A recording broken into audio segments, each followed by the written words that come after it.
Naging emotional nga si LeBron James mga idol dahil nga sa respetong ipinakita sa kanya ng kanyang former team na Cleveland Cavaliers at dahil heto na nga raw yata ang huling laban niya sa mesmong bahay ng Cleveland Cavaliers. Pero bago natin pag-usapan yan mga idol, dito muna tayo. Big respect nga ang ipinakita ni Cleveland Cavaliers superstar Donovan Mitchell sa muling pagbabalik ni LeBron James sa kanilang bahay mga idol. Sa kanyang post-game interview ni Donovan Mitchell mga idol, sinabi niya ngang sobrang na-appreciate niya nga raw ang nagawa ni LeBron James para sa Cavaliers at sinabing he laid the foundation nga raw. Ibig sabihin, si LBJ nga raw ang essentially nag-establish at gumawa ng history o kasaysayan para sa Cleveland Cavaliers kung kaya't karapat dapat nga lang daw na makatanggap si LeBron James ng recognition mula sa Cavaliers team at most especially nga raw sa mga fans. Dagdag pa nga niya mga idol na gusto nga raw niyang i-replicate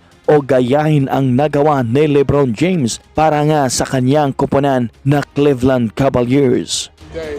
He's laid the foundation, right? Like they've done a lot for the city being from here.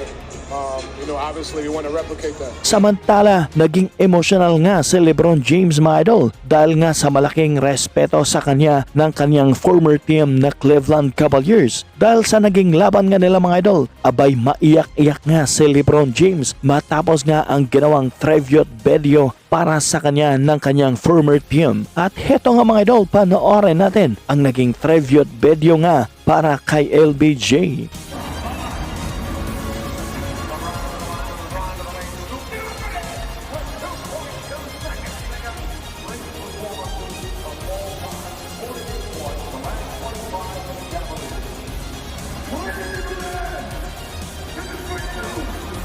At sa kanyang post-game interview ni LBJ mga idol, abay sinabi niya nga kung bakit naging emotional nga raw siya sa kanilang naging laban kontra sa kanyang former team na Cleveland Cavaliers. Una na nga raw dyan mga idol ay ang mainit na respeto at recognition mula nga raw sa mga fans. Pangalawang araw ay dahil nga raw sa sobrang dami ng mga memories nila, pinagdaanan at history na kanilang ginawa noong nasa Cleveland Cavaliers pa nga daw siya. At ang pangatlong araw ay dahil nga raw mga idol ay malaki nga daw kasi ang possibility na heto na nga raw yata ang kanyang last season sa NBA. At sad to say nga lang mga idol ay tinalo nga sina LeBron James at ang Los Angeles Lakers sa naging laban nila kontra Cleveland Cavaliers sa score na 99-129 at gumawa nga lang si LBJ na may 11 points, 3 rebounds, 5 assists at may 3 of 10 from the field at nakapag-commit pa ng 6 turnovers si LBJ mga idol sa loob yan ng 27 minutes.